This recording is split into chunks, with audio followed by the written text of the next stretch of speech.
Farmer Clay here. We're going to do a quick video on how to do put your net wrap into a New Holland 660 at a viewer asset. It's hooked up to the old trusty early serial number 7000. So first things first, you want to open this up, and you got your net wrap is in right there. Okay, now my roll got wet somewhere, so this turned into hamburger, but it's still feeding out fair enough. So just try to keep your cardboard rolls good. So you'll pick this guy up, and that locks in that safety right there on that bolt, locks that in there. Okay, and that's right behind that spring. Now I have a couple different springs for when I do my net wrap.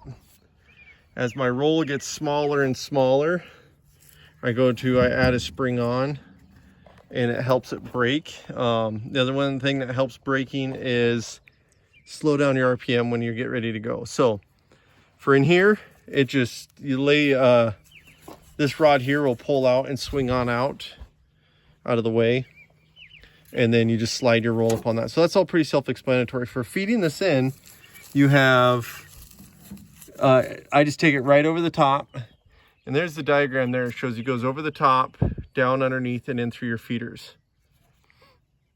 So this is the roll of net wrap. That circle there is this bar right there, and that's the one that has your sensor on it down there at the end. It has that little magnet. Make sure that stays clean.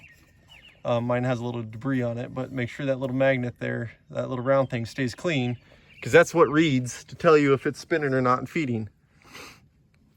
So get yourself about 6 feet, 4 or 5 feet out of here, not 6, but 4 or 5 feet of extra, and then you just stick it through that crevice up there. Okay, and there's a little door that help you do that too behind that, so when you have this swung out, you can feed it in, you have the door to access. But then you need this guy. All right, so close your top. This is a twofold video. We'll get into the step here in a minute, because somebody asked me about how my step works on that. So once you bring it up, you see you got your net wrap is going down. I'm going to go actually actuate this forward. So give me a sec here. Oh.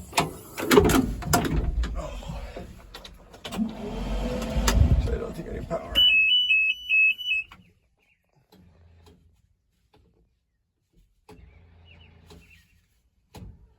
All right, so we actuated it out.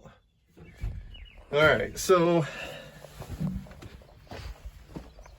it's not all the way to the feed position.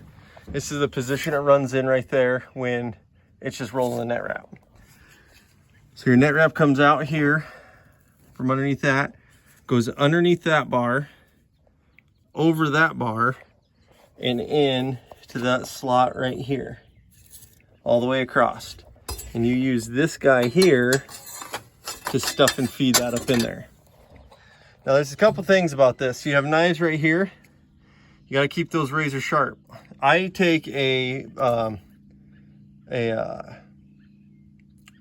belt sander, and I put it in my vise. I don't have a stand one, but I put it in my vise, and then I take the blades and I go evenly side to side, one at a time. There's 3 or 4 of them there, and you got to make sure those things stay razor sharp. I don't like using a grinder because the grinder gouges too much. So once you get that in there, there's another part that you have to look at too to see if it's worn out.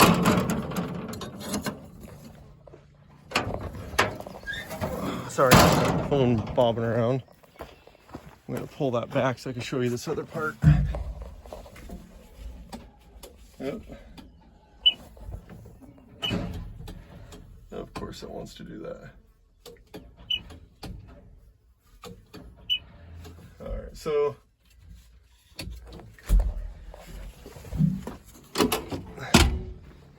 and I'll show you another part that I found with mine that was an issue that I had to fix. So I'm going to put the belt back over. So it's just the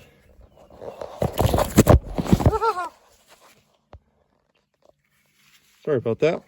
So that's just a belt covering there that covers that up. There are little feeders on the bottom right here that I'm currently getting the specs on because I'm missing them.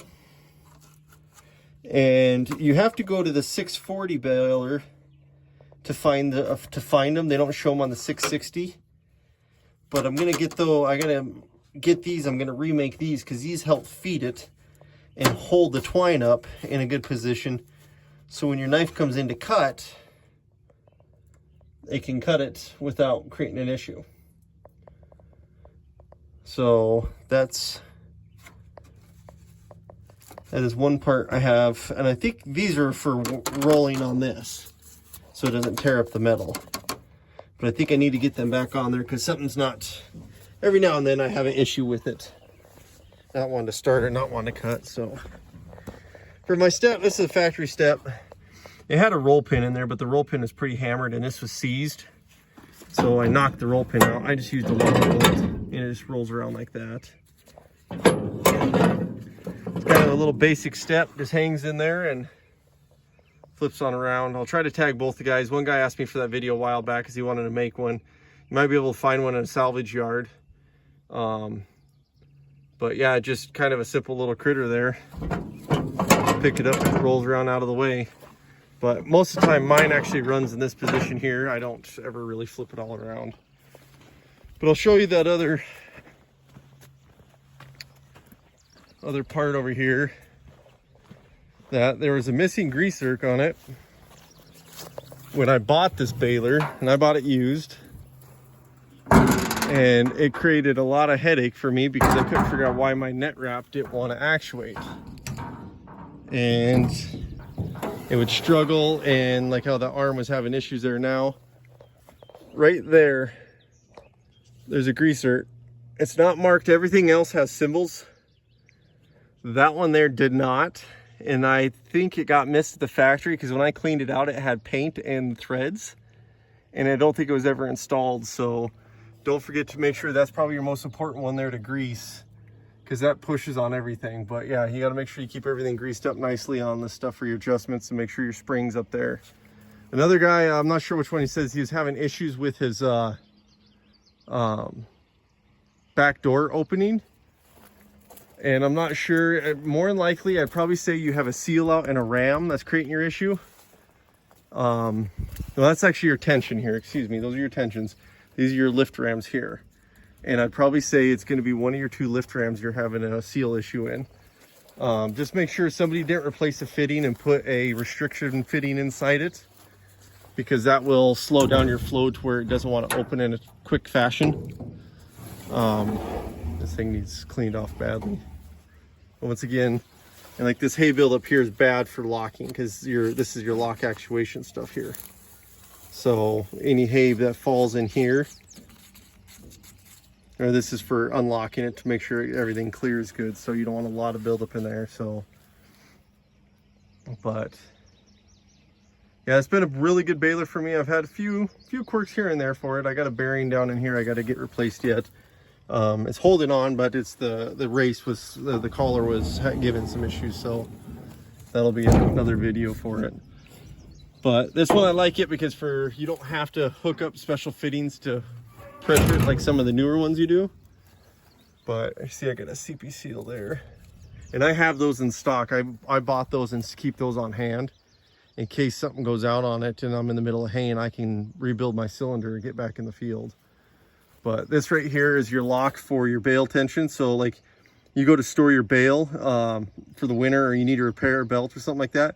If you open it up as high as you can reach it, so let's say it's up here, you shut this valve, you just turn it 90 like that, that will lock your bale tension, and it'll slack your belts to where you don't have tension on your belts all winter, or you can release the tension when you're trying to fix it. So that's what that does. And then to set your bale tension, that's this dial here. You'll unlock it and you'll turn it in and out, and that's your bale reservoir, so make sure that. But this whole system here just runs off. So when I start baling, and at the beginning of the year, or at the beginning of my field, I open this chamber up twice. And typically beginning of the year I do twice. In mid-season I'll just do it once, but before I pull in the field, I open it up once and then I close it, and it kind of gets all the bale system primed, ready to go. And your gauge says 0 on the front until you get to 32 inches on your bale diameter. So your gauge will say 0 until you get there. And then I have my gauge set at, I think, about 1700 PSI. So 1500 straight up. So I'm about 1700 PSI on mine. And that makes nice 13 to 1400 pound round bales of alfalfa. About 1200 to 1250 on grass. Hay barley's about the same, about 1200 for hay barley. So, but made a really good baler.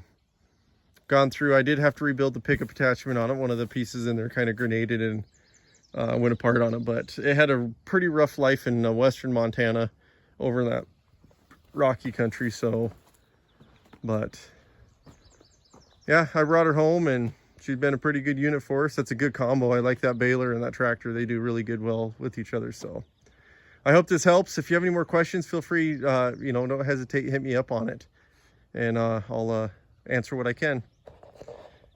Thank you for watching. If you like this content, like and subscribe.